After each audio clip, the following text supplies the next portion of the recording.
নমস্কাৰ বন্ধুসকল, মোৰ চেনেল অৰুণাভ ষ্টেপলৈ আকৌ এবাৰ স্বাগতম জনাইছোঁ। আজি কথা পাতিম নিউক্লিয়াৰ উইণ্টাৰ বিষয়ে। নিউক্লিয়াৰ উইণ্টাৰ কি হয়? নিউক্লিয়াৰ মানে আপোনালোকে গম পাইছেই, পাৰমাণৱিক, আৰু উইণ্টাৰ মানে হৈছে ঠাণ্ডা। এইটো এটা পষ্ট কেটাষ্ট্ৰফিক এনভাইৰনমেণ্ট হয়।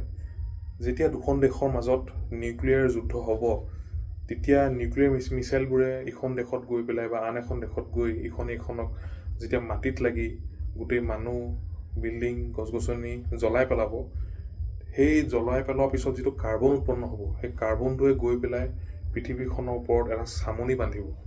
সেই চামনিটোৱে যিটো আমাৰ ষ্ট্ৰেটস্ফিয়াৰ বা ওজন লেয়াৰ, তাত গৈ পেলাই চামনি বান্ধিব আৰু সূৰ্যৰ পৰা অহা যিটো কিৰণ, সেই কিৰণটো ব্লক কৰি পেলাব, যিটোৰ ফলত আমাৰ পৃথিৱীৰ যিটো নৰ্মেল টেম্পাৰেচাৰ, সেইটো নাটকীয়ভাৱে কমি আহিব।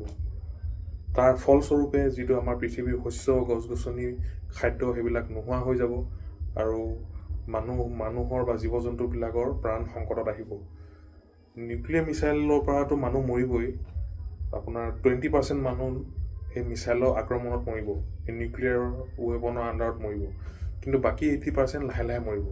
খাদ্যৰ অভাৱত মৰিব, তেওঁলোকৰ থাকিবলৈ জেগা নোহোৱা হ'ব, আপোনাৰ গছ গছনি নাথাকিব, অক্সিজেন নাইকিয়া হৈ যাব। চ' এনেকুৱা যাতে কেটাষ্ট্ৰফিক এনভাইৰনমেণ্ট আমাৰ নহয়, তাৰে কামনা কৰিছোঁ। সকলোৱে যাতে শান্তিৰে থাকে আৰু সকলোৱে যাতে গছ গছনি ৰুৱে। ধন্যবাদ।